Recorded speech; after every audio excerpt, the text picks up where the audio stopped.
The following is a presentation of the Matt Talk Podcast Network.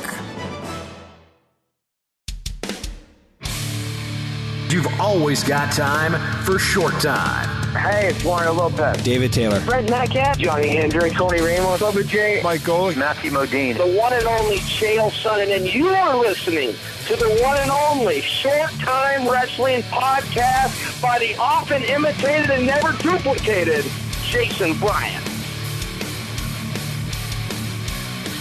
Awesome. Yeah, we hosted this year for the first time, so I'm like making a turkey for the first time on Tuesday because I didn't want to make a turkey for the first time on Thursday. So I did the whole roaster thing and tried it with a 10-pound bird. It was a little dry, and then nailed it with a 22-pounder, and I was like, yes. Something tells me that you would make a good turkey. You just seem like the kind of guy that would put extra thought into. You seem like the kind of guy that would make two if he had to get it right. I bet it was delicious. Yeah, and it was also that, and it was like, you're hosting your family for the first time. Like, my wife and I've been married 6 years, so it's like, okay, first time, we're in our house, we got our two little kids, and when I cut into that bird and that breastbone, and it was just the juiciest thing, and I'm just like, nailed it, and I'm like, ha-ha, brother-in-law, ha-ha, father-in-law. See, this one can cook too. There's that right. Like that man chest out, like, meat, cook. I love it. I get it. In case you're wondering, we're just starting a show. We don't need a lead in or anything. We just started talking Thanksgiving turkey with Chael Sonnen. Got a big event coming up. Submission Underground 2, Chael. Let's just jump right into it. And what's on tap? We know we got Johnny Bones Jones and Hendo and Dan Henderson here, but second time around with this event, what are you thinking? Yeah, man, let's just stay on that one. I mean, the whole card is studded, but this is what happens. People get overlooked all the time when you have a big main event like that. And that was an interesting match for me. We tried to put that together. I had no idea that these guys internally still had some resolution they wanted to get to over that UFC 151 that fell apart. This whole match was Jon Jones' idea. We called Jon. We were going to have him wrestle Vinny Magliash, and Jon said, that's fine, but if I'm going to do this, why don't we get Dan Henderson? And, as soon as he said it, boom, the light goes on. We're all going, well, yeah, why don't we get Dan Henderson? So we called Dan. I knew it. Dan. I could have just put Dan's name down right then. I've just known Dan too long. He's not turning that down. But I followed the rules. I called him up, said, "Hey, what do you want to do here?" And he said, "I want to wrestle Jon Jones." So, that was it. And Dan, I mean, he's brought partners in. He's coming to win. He's coming out here to win. This is the first time, Jason. You have to understand that this is the first time in 10 years, a decade, that Jon Jones has gone into a competition where it is not a foregone belief that he's going to win. He is coming into a grappling atmosphere against a two-time Olympian. It's very compelling. See, I would watch anything. I like competitions amongst guys that have a problem. I love personal beef. I would watch these guys go out and arm wrestle. I would watch them thumb wrestle. I mean, I watch them play a game of cards. Whatever it is, if there's going to be a winner and a loser between those two, I find it compelling. So, the fact that it's anything goes minus the strikes. They can do anything. Joint manipulations, toe holds, leg locks, arm locks, any kind of choke, slams, takedowns. I mean, you name it, they could do it. They just can't hit one another. I can't wait.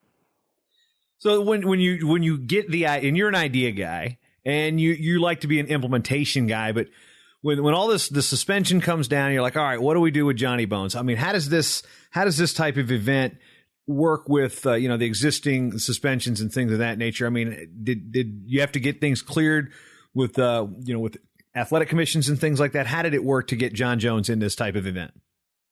Yeah, so I knew a little bit about this because I just walked in Jon Jones' shoes. I just went through a suspension for the same substance that he did by the same body, which is USADA, in the same state, which is Nevada. I just went through this. So, and a lot of people don't understand this. To do unarmed combat or MMA, you have to have a license, and it's a privileged license. You aren't entitled to it. They can pull it at any point. So they pulled his because of the drug test, and the only thing left that you can do is to go grapple, where you don't have to have a privileged license. It's not overseen by the government bodies known as the Athletic Commission. So I had just done it. And for me, it was a great thing because you're out. You can't go out and compete. Well, if you can't compete, it does make training a little bit harder. And you can lie to yourself all you want. But if you don't have something to peak for, every number of months, it's hard to stay sharp. So, when you've got to weigh in and you got to get on an airplane, you got to go in the back and warm up, and then you got to walk out in front of a sold-out arena and compete in front of people with the lights on and rules in place and a guy standing across from you. Those are the things that you really do need to do so that you don't lose your footing, so to speak. So I thought that Jon made a lot of sense. Just, again, self-projecting. What's the basic rule? Treat people the way you want to be treated. How would I handle a situation? Well, that's how I handled mine. I called Jon, and he wanted to do the same thing. How do you try to sell this beyond the personalities with the fight fans who they like the striking, they like the kicks? When things go to the ground, they boo and they want to stand them up. You're basically taking things that, like, I wouldn't say every fight fan prefers the stand-up game to the ground and pound, but when you get that faction that goes, why do I want to watch this? They're not going to be able to punch and kick each other. I mean, is the personalities of these two people enough to be a draw for a grappling event? Well, let's see. I can tell you this. The venue sold out 72 hours after the announcement was made that these guys were going to wrestle each other.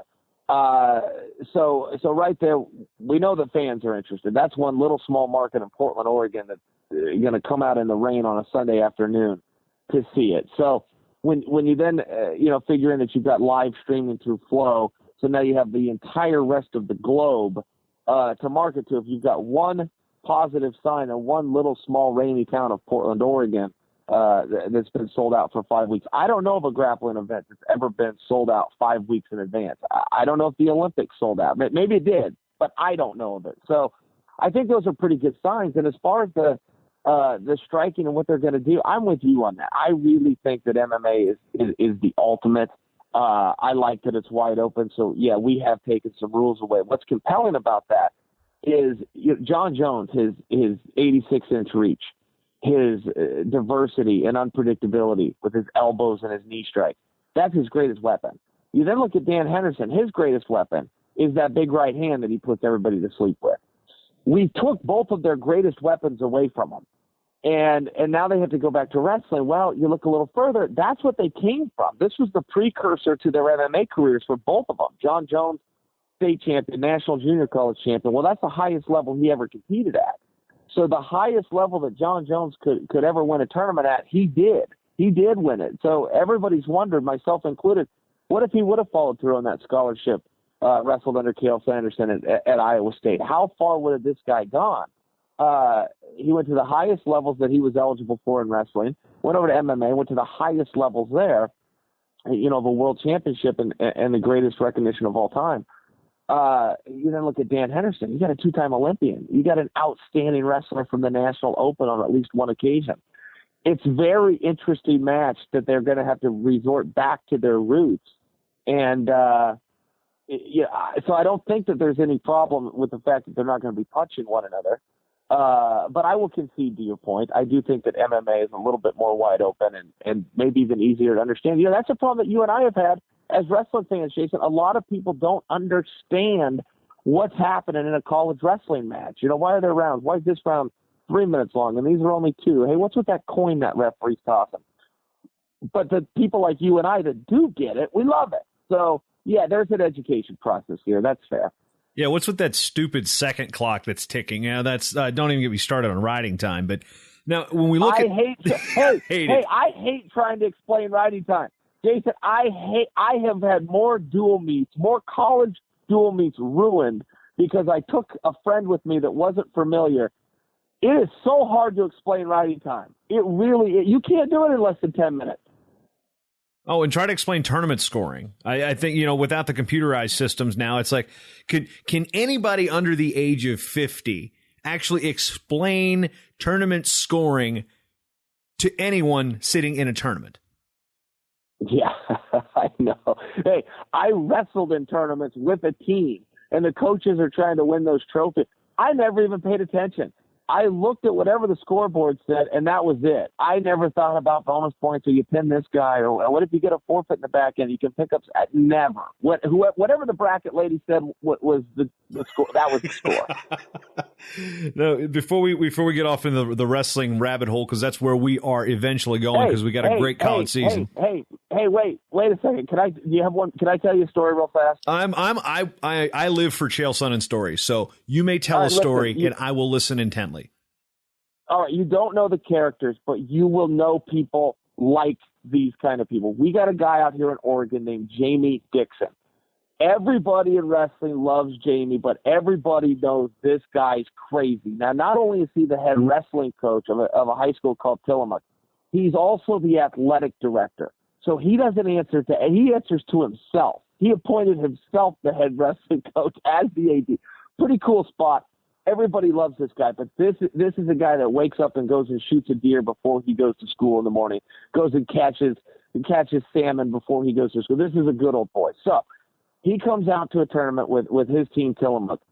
They're in a home gym of a school called Cascade, who is head coached by a guy named Jason Lovell, who was the starter for 4 years for the Oregon State Beavers, a good, tough guy himself. But this is his first year, and he returns to his alma mater, which is Cascade. All right, now you've got the players. You've got Jamie Dixon that represents Tillamook. You've got Jason Lovell that represents Cascade. They go to a tournament. Cascade wins. Jamie Dixon calls BS. Now, in the history of wrestling, I've never seen that happen. I've never seen anybody attempt to challenge the bracket room on corruption, but Jamie Dixon did. And he broke it down. He said, I don't want to look at the points. I don't want to recount. I got 5 champions. You got 3. I got 7 finalists. You have 4. I got 8 bronze medalists. You have 6. We win this tournament. Lovell's sitting there going, well, I don't really know what to do. The lady just said we won it. This is how wrestling works. Whoever the bracket lady says wins. There's never been a recount. So Dixon says, why don't you and I just wrestle right now? And whoever wins between us, our team wins. So Lovell says, yeah, that's a good idea. Now, Lovell's kidding. Lovell doesn't mean it, and he doesn't know Dixon is serious. So when Lovell says that's a good idea, Dixon attacks him. Now, they're on the hardwood, and they're dressed like wrestling coaches would be dressed. Loafers, nice shirts, tucked in, ties on, trying to represent their sport. Lovell slams him on the hardwood. Or I apologize, Dixon slams him on the hardwood. So Lovell gets up and says 2 out of 3, and they walk out onto the mat. Now, everybody has stopped what they're doing. Both teams have come down and taken either side. They go at it. And Dixon's dirty, man. Lovell's got his nose is bleeding, his lips bleeding. Lovell gets him down. It's 1 apiece. They go at it again. Their shirts are ripping. The AD from Cascade is watching, of which Lovell knows he's fired as soon as this little dispute gets settled because it's way escalated. He knows he's done it. Dixon can't get fired. He's not at his home gym, and he's the boss. They go 2 out of 3. Lovell gets him down again. Dixon, being the true sport that he is, says, Cascade wins, and walks out the door. His team follows him. They get on a bus and go back to Tillamook. Cascade kept the trophy. So any chance of getting those guys for Submission Underground 3, perhaps? I mean, they sound like they can still get after it based on just what you're telling me. Tell me you don't love that story. First-year coach and Jason Lovell's got a bloody nose, a bloody lip. His shirt is ripped, and he's trying to put himself back together in front of his AD. He said his AD to this day never said a word about it. He was just happy to have the trophy. So he thinks he's getting fired. He's tails tucked. Are crazy.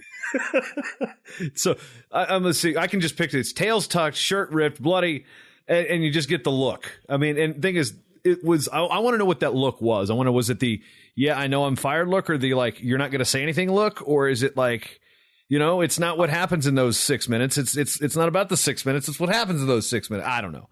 That's yeah. No, Lovell just assumed that because they left with the trophy and nobody complained that all was well. But that's about a 3-year-old story now, and I mean he's still gainfully employed, so I guess it all worked out. I'm glad that the state of Oregon still has a little bit of testicular fortitude is maybe the term I'm looking for. I think that was another term we borrowed from the World Wrestling and Entertainment, but like. Things like that, if that happens in Connecticut or if that happens in a state that's, let's just say, politically not aligned with maybe more of the blue-collar culture, we're seeing lawsuits. We're seeing, they're probably shutting down the sport. We've got, all sorts of, I don't know. That really could have been a bad situation. The fact that we're telling it in a laughing situation, just tells, hey, all right, Oregon, you've at least got something right up there. No, that's right. Hey, when you get good old boys together, they go by the good old boy system sometimes. Sometimes that's just the way it goes. Wrestling's fun. What were we talking about? Submission Underground or so? I don't know. I got this. Did you watch the Cliff Keen over the weekend? Did you watch the Las Vegas Invite? I did. Before we get to that, I do want to point one more thing about the Submission Underground before we totally get off kilter again. December 11th, live on Flow Sports. They've got a Roku and an Apple TV app now. That's actually where I was watching the Cliff Keen Invitational on my Apple TV app. But last question about the actual wrestling. We're looking at Hendo and his age. We're looking at Johnny Bones. He's in the prime of his athletic career. Now, you know this when you got to the end of your wrestling career. When these young guys come up and all of a sudden guys that you were whipping when they were breaking onto the scene, all of a sudden they're kind of coming up, you're kind of coming down. How is the wrestling portion going to be for Dan Henderson, in your opinion? Because it's been a long time since he's competed, at least in a wrestling style of event where he doesn't have to worry about the punches. It's a different mindset. As we know from combat sports, you take a wrestler and put him into a fight where there's punches thrown. It's a different story with takedowns and there's knees and stuff. But how do you think Henderson athletically is going to be able to compete with Jones? They both haven't wrestled in a long time, but we're talking, on the downside of the way the body feels versus the prime of somebody's career who is basically Jon Jones doesn't care. Yeah, that's right. So there's strategy involved in this too. You got to look at it two ways. So they're going to go out there and compete for 8 minutes. Now, they can't figure it out on their own, which simply means if one guy can't submit the other, there is no point system. There is no advantage whatsoever, no riding time, if you will. There's nothing. There's either a submission or there's not. If that time expires, they go into overtime where they will take positions on one another. And Dan Henderson, in my opinion, is more equipped for overtime than Jon Jones is. And overtime is very likely. I don't know that it's likely that Jon Jones is going to be able to tap Dan out, or that Dan's going to find something and tap Jon out. I know they're going to go hard because it's only 8 minutes and these guys are in great shape. They're used to 25-minute atmospheres in the MMA. But I think that if it goes into overtime, which is likely on paper, statistically, that's likely. I think it favors Dan Henderson. I got to stay out of this. I'm obviously got a long-time relationship with Dan Henderson as the promoter. You got to make sure you don't make a pick. But I do think it is a fair analysis by me to say they're going to go into overtime and those positions are going to favor Dan Henderson. That's my opinion. All right. There you have it. Submission Underground 2 coming. Did you get enough Submission Underground talk out of the way? I mean, it sounded like you didn't want a follow-up call from Martin calling you saying, hey, where was my plug? Look. Hey, I'm giving Submission Underground. This is the second plug in as many events that you've gotten on the Matt Talk Podcast Network in short time. So going above and beyond compared to potential others out there, their potential universe of coverage. You did incredible. FlowGrappling.com. It's this Sunday, December 11th, 2:30 start time at FlowGrappling.com. 2:30. That is West Coast time, Pacific Standard Time. 5:30 in the East. If you live in Middle Country, I'll let you do the math on your own. Now, let me ask you a question. Valencia ended up fifth. Okay, who beat him in the wrestleback? Because I didn't get to see it. All right, I will go back to, because I was floating between Brookings, South Dakota on Friday night, and just paid attention to the top side. So let's just pull up the old Flow Arena real quick and see where Mr. Valencia. It was Ashworth from Wyoming.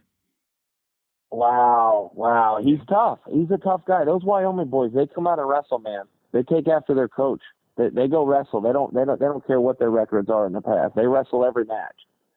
Yeah, and they had, guys like Archie Colgan had a good tournament. Cole Mendenhall had a good tournament. I mean, Branson Ashworth was probably on nobody's radar coming in. And, of course, Anthony Valencia on everybody's radar. But then Zahid comes out there, beats Real Buto at 74. That was one of the most impressive ones that I thought. But as a whole, just watching the Cliff Keen this year, I mean, there just seemed to be top to bottom good matches. I mean, the upsets happen.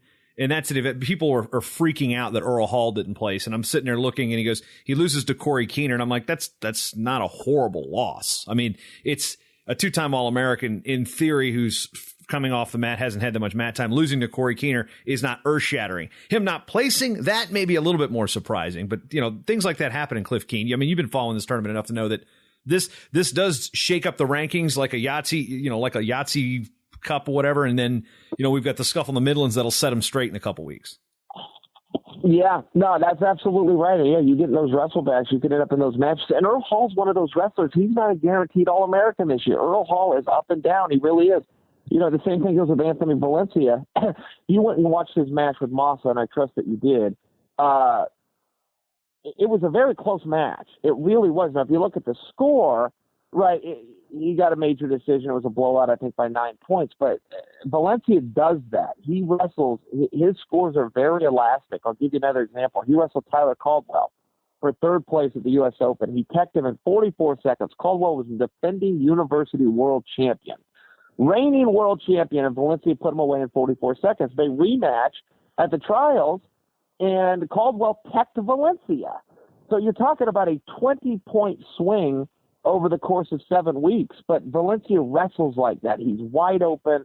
You can look at a score, he gets blown out. But if he was to wrestle Massa today, we don't know who's going to win. It's not as simple as that with him. He has these matches where the way he wrestles, he'll grab 4 points right now, and boom, he'll give up 5. You don't know what he's going to do. And I still believe in his style. I think he's very aggressive. I think he's fun to watch. I think he's a great competitor. And don't get lulled to sleep by those scores. It's going to affect him in the rankings, but that's going to be a problem for somebody else at the NCAA, some stud that could draw him early. Are we talking too much about Anthony Valencia here, or are we not giving Logan Massa enough credit? I mean, this guy that just beat Isaac Jordan, a guy that nobody could beat last year except Alex Dieringer. So, I mean, Logan Massa arrives. Remember, he was also another redshirt freshman that was in the Olympic trials wrestling, a high school kid, Mark. I mean, this is a kid that's got the freestyle experience. You talked about it with Caldwell and those type of events with Valencia. I mean, Massa's been on the circuit for a while, but now breaking through. I mean, or are people not talking about him enough? I mean, what do you see from him that you like? Save the Valencia talk for later. Okay, well, I was on board with Massa early, and some other people weren't. I don't know how they missed it. He had an incredible high school career, and then to talk about the trials match last year, I'll remind you that final score was 12-8 Mark Hall, but that was in Mark Hall style. I mean, Mark Hall's won 2 world championships in the age group, the same age group that Massa is eligible for. So there's no question that Massa could go with anybody. That wasn't a surprise for me. The 9-point spread was a surprise for me, but I knew he could win that match. I knew that he could win that tournament. And, yeah, Massa's been around for a long time, but he's one of those guys that I think maybe slipped under some people's radar. It reminds me of Bo Nickel a year ago. Bo Nickel came out. He's ranked number 20 in the country. That's where they started him. I put my finger right on that computer screen and said, that is a miss. I have no idea how you have that. He missed making a world team when he was a senior in high school. He lost a 3-2 match to a young man named Gabe Dean. He was a senior in high school, and he lost to Gabe Dean by 1 point. He's got 2 wins that you can find right now on YouTube over Mark Hall. So how they ever had Bo Nickel at 20 is beyond me, and how anybody missed Massa's high school career, and even the redshirt year he had last year is beyond me. I didn't miss it. I think that his ranking is fair. I think he's that good, but he's another one of these guys. It's not a lock. He could go either way. He's got to be consistent at the right times. But yeah, Massa's a stud. That wasn't a surprise for me. You mentioned Gabe Dean. You mentioned Bo Nickel. Bo Nickel's pinning the crap out of people. Then again, Gabe Dean's ripping people's. What he did to Zach Zavatsky, and Virginia Tech has a show on the network. And I'm not trying to insult Mr. Zavatsky, but what Gabe Dean did to him is illegal in 48 states. The only 2 it was legal are Nevada and Mississippi because they don't have wrestling. I mean, Gabe Dean is wrestling like a guy who's got something to prove. And he's a 3-time All-American with 2 titles. He doesn't have much to prove to anyone anymore. Why do you think he's just ripping people's heads off right now?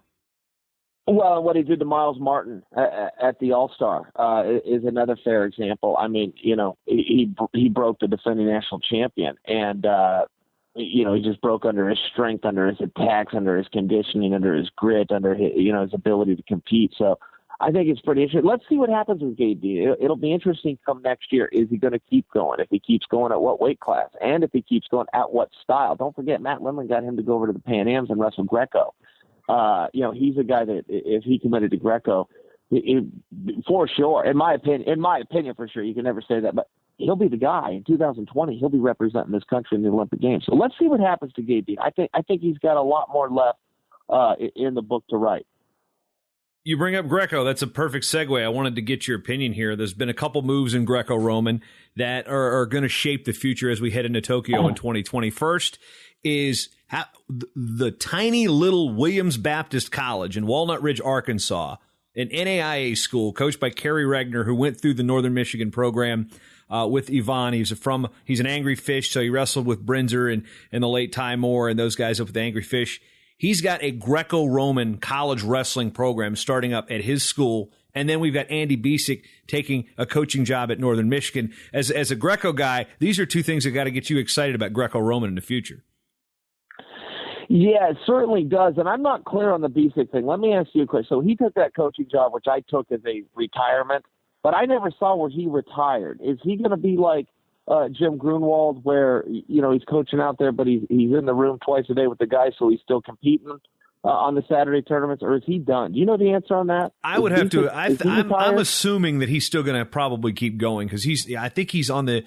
If he's 30, he's on. I think he's probably past that 30 gap. I'm not sure exactly how old Mr. Bisick is because now I'm losing track with these kids these days. But I'd assume he's probably going to give it a couple more runs. I don't know if it's a full 4 years. I think it might be. All right, let's see what I got. And I think he's to the point where he's an intelligent guy.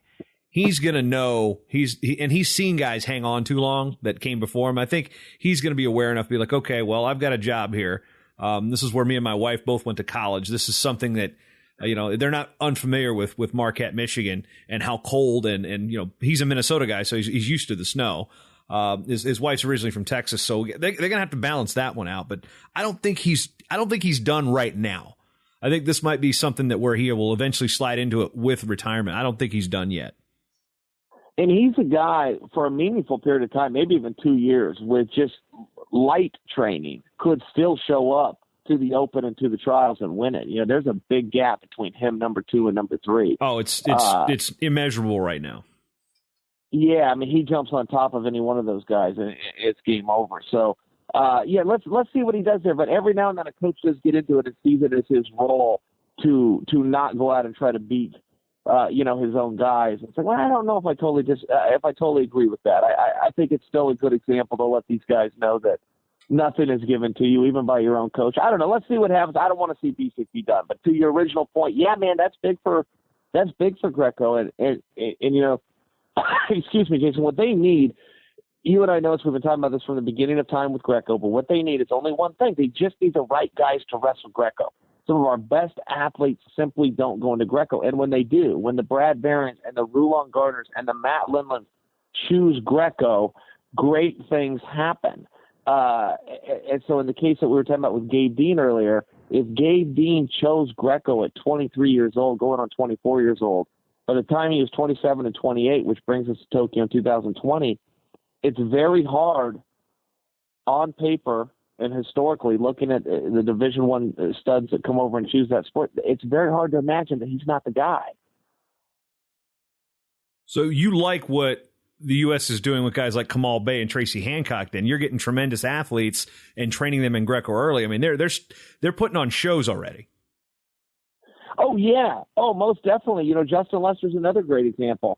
There's guys out there that could make it in freestyle. They could make it in the collegiate styles, and they go and choose Greco. And I don't even mind, I like when a guy goes to the NCAA. So many times we say, well, Greco doesn't have a feeder program. And I don't agree. I think the NCAA is. I think it gets you guys in incredible shape. I think it's the grind that they need. And even though the positions aren't the same, we could just look at history and look at some of the best Greco guys we've had.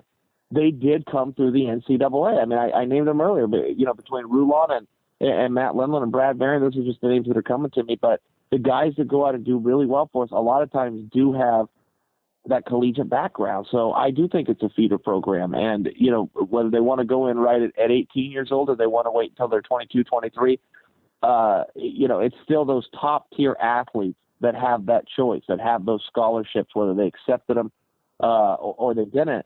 Those are the guys that you need to do Greco. We don't have a coaching problem, a funding problem, a facility problem. We don't have any problems there. We checks in all the categories.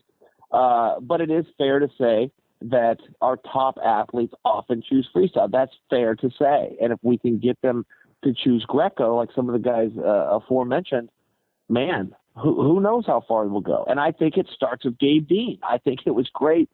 Matt Lindland had Mason Manville, a world champion in freestyle, had him commit a year to Greco-Roman. We start getting those guys. The landscape changes really fast. You go look at a Joe Warren, fourth in the NCAA, world champion in Greco-Roman. It really is a great feeder program, the NCAA is, and people miss that, but I disagree. We haven't had a chance to chat about anything Olympic related other than obviously the styles, but we're coming off Rio. We had the drama with the Mongolians and the officiating questions. We had, and let me tell you this, best part of the whole game. Let me tell you this, and here's the thing: we're sitting there. That was right at the very end of it. And I go to the USA House that night, and then there's the footage of the Mongolians, and that's all over television. And I'm sitting there going, Kyle Snyder's not all over the television. The Mongolians are. And the little kid down the street, Jack and his sister Gracie, they just moved a couple blocks away, so I don't get to talk about this. He's 8 years old. He was an Olympic junkie. I came back with key rings and pins for all the kids in the neighborhood, and let me tell you, they weren't cheap. So I get back, and I'm walking my daughter down to the park, my oldest daughter, and Jack stops me and goes, Hey, what were you doing when the Mongolians started taking their clothes off? I said, Jack, I didn't say a word. I said, caution and one, Uzbekistan, bronze medalist. I basically just did, you don't interject your opinion in that situation, especially when you're on the dime of the IOC or Rio 2016. But it was one of the most mind-blowing things I've ever seen, so much so that Angel Escobedo's got this emoji keyboard that he's got for wrestling. It's now got Mongolian characters that are just slamming down their clothes. I mean, that was the most interesting thing I've ever seen in the sport of wrestling. Jury's still out on whether or not that made us look like complete idiots. Who did that make look like idiots? Did it make the sport look like idiots, or did it make United World Wrestling look like idiots, or the officials? The jury's still out on people's opinions on was that good or bad for our sport. Hey, I didn't want those guys suspended. I resent that they got suspended. I thought it was the highlight of the entire game. If you were to tell somebody what they did, of course you're going to suspend them. But if you watched it, they pulled it off. It was funny. They pulled off a semi-naked sit-in protest in a funny way. Their facial expressions were funny. Their bodies were funny. I mean, when a fat guy gets naked and it turns out he's wearing red briefs, and then he sits down Indian style on a mat, it's funny. And his buddy doesn't know what to do, so he joins him. I wish they wouldn't have been suspended. I mean, I get why you had to do it, but I really did think from a comical standpoint that they pulled it off with a tremendous amount of humor. And I loved it. And listen, I thought it was the highlight of the entire Olympic Games. Yes, so that makes my next comment probably more troubling. That, okay, Helen Maroulis becomes the first woman to win a gold medal in freestyle wrestling. It's overshadowed by naked Mongolians. Yeah, well, and don't forget, what was that swimmer, that knucklehead that... Oh, Lochte, the DB extraordinaire. And that was what so many people were upset about, too. So many purists, much like yourself, that went, wait a minute. The bigger problem here isn't the false police report. It's the fact that you took so many eyes and so much attention and media off the athletes that are out here doing what they're supposed to be doing. That was where the real resentment came towards Lochte. So, let's not get mad. The media does what the media does. It does what's good for ratings. But I'll tell you, and I understand it's not what you want to hear, but, man, I thought it was a classic moment. I really did. I thought it was great. All right. Is it great for the sport? No, of course not. Was it entertaining? That's what I'm speaking to. Purely entertaining? Yes. It was hilarious. You're an entertainment guy anyway. Now, I might have mentioned this on a previous short time. I'm not quite sure. I know I've had this conversation with some people about the Lochte thing and what this actually did. And you might find this interesting. So where I'm staying in Copacabana is a good 50 minutes by taxi to the wrestling venue. So I'm not going to get into the issues regarding planning, because there were a couple things. I mean, it took me 3 months to get paid for my work down there in Rio as the announcer, but we're staying about 50 minutes away. We get there each day, and then the day after this, the word breaks that this police report has been fabricated by Lochte. We have this little taxi pass that sits in the window so the taxi can let us go.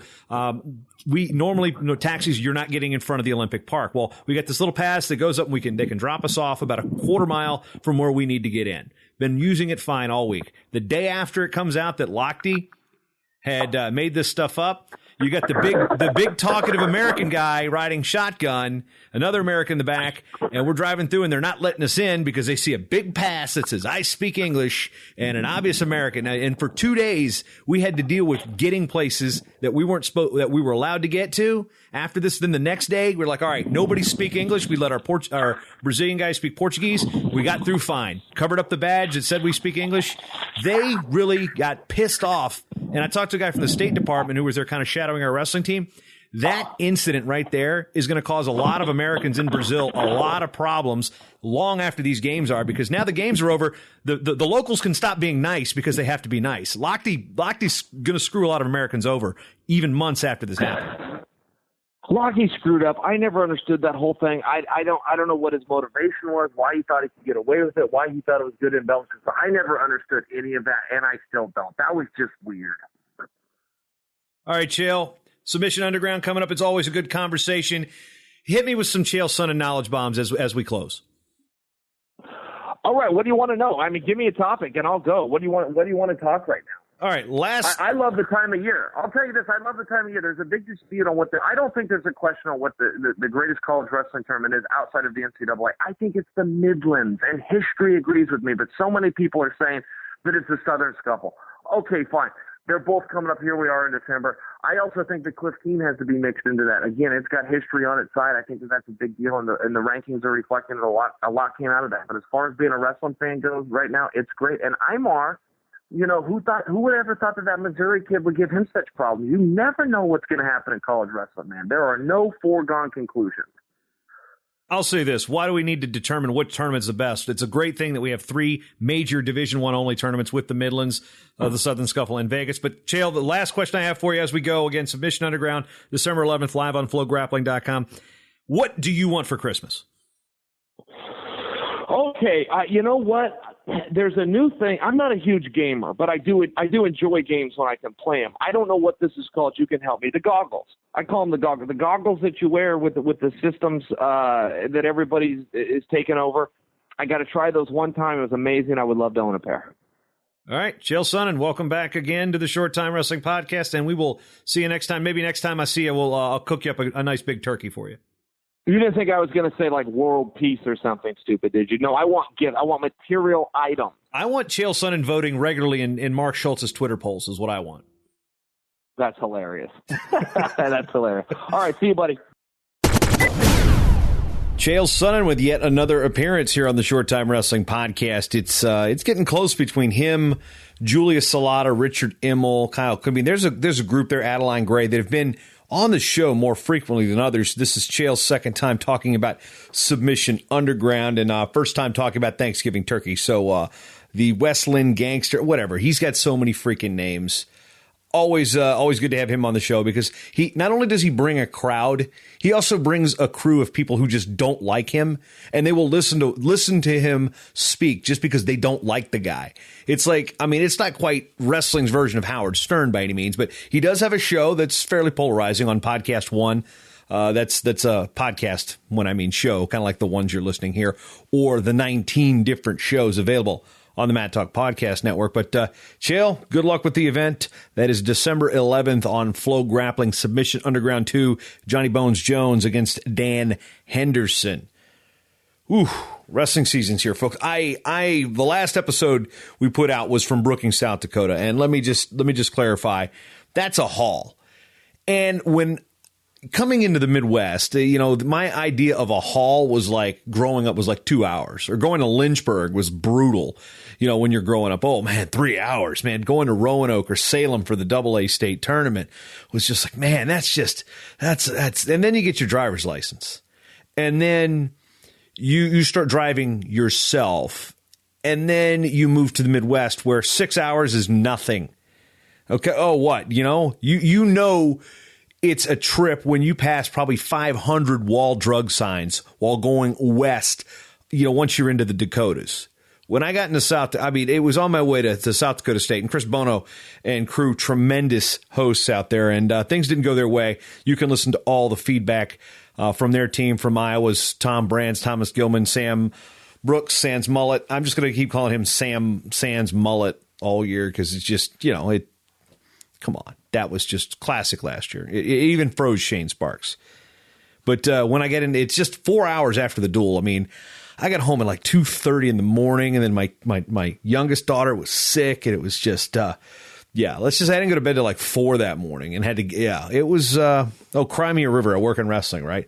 Anyway, want to thank Steve Sanko, latest patron here on the Matt Talk Podcast Network. You want to become part of the team, get some cool stuff, and that stuff provided by this particular organization, Matt Talk Online, which is some digital guides and access to some things that you cannot find anywhere else. This is deep in the insides, the inner workings of my brain. I'll explain that in a moment. But the gear coming from Compound, Cliff Fretwell and his crew down in Georgia.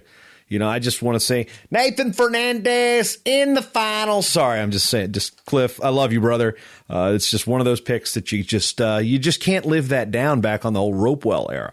But Cliff Fretwell and his crew at Compound do a tremendous job. And if you've got a team and you need some stuff and you need it high quality, you need it by people that care about wrestling, you need it by some of the slickest artists in the world, check them out. Go to matttalkonline.com/teamwear. That'll take you right to Compound Clothing. I'll give you the full Monty of the URL. I'm just giving you the teamwear so I can tell you how many times you're going to that link from there. But it is at cmpteamwear.com or matttalkonline.com/teamwear. But anyway, Steve Sanko's going to be getting some gear because he has hit the giving level. And thanks, man. Really appreciate your contributions. Of course, we had a little Giving Tuesday push last week. And again, you want to get some of that gear and the digital almanacs. The word almanac here is where I'm I'm actually using the term probably improperly because I looked up what it meant. And I'm like, well, that's kind of not really what I'm doing. It's more of like, it's like an encyclopedia, if you will. But it's or a repository of statistical stuff. I've got the Fargo guide, which is every All-American ever in Fargo by state, by style. I'm working on the results. That is going to be a mission in my life because it took me about 3 years to get all the All-Americans, just the All-Americans. That's not even counting the results. I'll be coming up on my 19th year coming up, and I remember all. And by the way, they're flipping the schedule this year. Freestyle starts first, so keep that in mind. I will, because I'll actually have to leave Fargo early for the first time ever. I didn't show up late. Actually, last year I was late. I missed the first day. I missed Cadet Girls last year because, we had a child, and I could not convince my wife to let me go. Anyway, you should have heard that conversation. Anyway. So Greco's afterwards. Well, my 20-year high school reunion's coming up, and it's like, you know what? That's something. We're a small town. We still stay in touch via Facebook. I mean, there's people that we still talk. There's still people from my graduating class that, while they're not, people that aren't involved in wrestling. We've got one guy who's a professor, who's written a book. He's like a professor out in Occidental College out in L.A. He's got a book coming out. We've had another guy that's been on Jeopardy. We've had a pretty cool senior class that came through in 1997. So that's going to cut my Fargo a bit short, but the streak's still gonna stay alive. Hopefully they have the turf built by then. Right, Cliff? Hope they got the turf rebuilt by then. I understand they're gonna try to add a patio, but yeah. Where was I going with that? Oh yeah. Repository, stats, all that stuff. So in the Fargo Almanac, and then there's the Division I preview guide, which I sell as a one-off each year. And those of you with fantasy wrestling pick'em leagues and stuff, for the NCAA championships, this is something you're going to want to have because a couple leagues actually started using this last year and saw immediate success in their braggadocio or their bragging rights. I don't even think I used that word correctly. So if you're a member of this team and you get a certain level of giving on the Patreon level at matttalkonline.com/join the team, you'll get that. That's part of your deal. You'll get that. Boom. Now, there's also a almanac file on the web that I'm building. And this is kind of like my own inner workings, like where I keep my stuff. I need to look up when, actually, I got an email from an SID today. When was the last time, Appalachian State moved up to number 22 in the coaches poll this week. I coordinate that poll and made sure all the votes come in. So the App State SID emails me and says, hey, is this the highest we've ever been ranked in school history? Yes. And I can say that with certainty because the coaches poll goes back to amateur wrestling news in 1956. I think the first poll actually was like 1959, and where Jess Hoke polled the wrestling coaches via the NWCA. The NWCA has been in existence since 1928, folks. So there has been a legitimate coaches poll. And it started and pretty much lived with amateur wrestling news through the mid-'90s until the NWCA actually had kind of a, for lack of a better term, a storefront or website or a newsletter to put this thing out. So I can go back to 1959 and tell you where each team is ranked. And if you're at the right level of patronage for this team at Matt Talk Online, you will have access to that as well. More details. It's not ready for prime time yet. But there are a lot of stuff in there that you can definitely win some arguments, so to speak. I used it. What I did is I basically built databases, so I can quickly access information when I'm on the road or when I'm on the fly. Like at the Olympics, I didn't have a computer. They would not let me hook up a computer because it would have cost X amount of money, blah, blah, blah, blah, blah, blah. So I had my phone and it pulled up I made a database of the Olympic champions. Olympic medalists. That way I could quickly look this stuff up and in a much easier format than you would like on the Foldeek FILA database. Now that's just the Olympics, but that's in there too. So I realize I'm telling you that this isn't fully public yet, but you hit that certain level, you're going to be able to get every Division I All-American, Division II, Division III, NAI. I fixed the junior college All-American, sent them back to Mark Krug at the NJCAA. I'm correcting records, people. This is because what you guys send each month to support this effort, that's supporting wrestling. I'm not just sitting on that and going, all right, cool, I'm going to buy another microphone. No, I spent that time. I took that time and I corrected the NJCAA's All-American records. I'm filling in gaps in the NAI records with first names. I'm finding errors. I'm finding, correcting overall school. Like Northern Iowa said, we have one more All-American. You have one less All-American or one more All-American. Well, I found out one of their All-Americans that they have listed wasn't actually an All-American because they only placed top 3 that year, not top 4. This is helping the history and helping the future. And thank you, guys like Steve Sanko, guys that have come through and really understand the show, that there's more to this than the show. And I provide more than just the show. I provide more than the short time, more than the editing of these other shows, more than the Hall of Fame Legends show. There's so much more here that contribution goes to. And thank you for those who are part of this team. It's about 40 strong right now. There's thousands of people that listen to these shows each month. Last month, the network got over 50,000 downloads. You guys are listening. I know you are. And we have 40 people supporting that. 40 out of 50,000. How much more could I do for you in the sport of wrestling? Just file that away. It's Christmas season. Make that your Christmas card, man. $5, $1, it's all it takes. Appreciate it. That's my sales pitch. That's a lot of words to tell you to basically give me money. I'm not begging. I'm just telling you there's stuff that I do. This time is money, and I work at it, man. I work at it, and I work at it for the sport of wrestling. I got an ego. Sure, we all do. But this isn't just because I want to do something to have my name on it. This is to improve the junior college wrestling. This is to improve Division I wrestling. This is to improve our records, our statistics, to document things. We lost Jay Hammond a couple years ago. Who's stepping up to the plate? I will. I'm raising my hand. I'm doing it. I'm not getting paid to do it. But hopefully the wrestling community can support the efforts that I'm trying to do.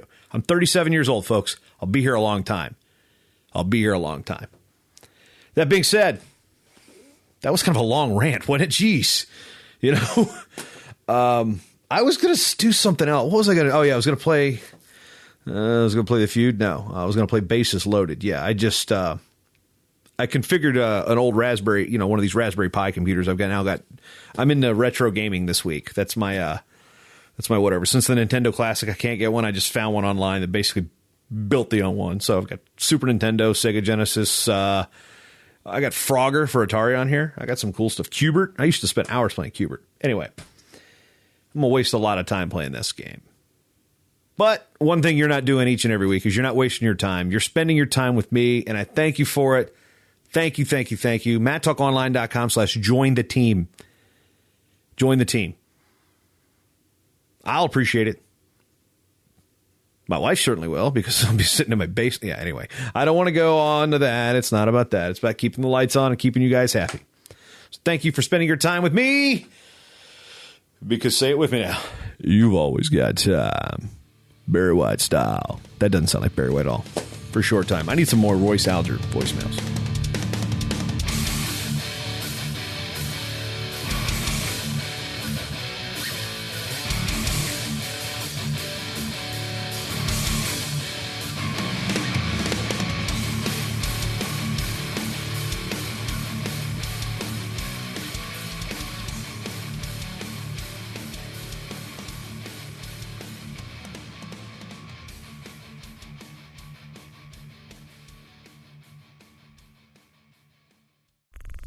This show is part of the Matt Talk Podcast Network. For more wrestling podcasts, head over to MattTalkOnline.com.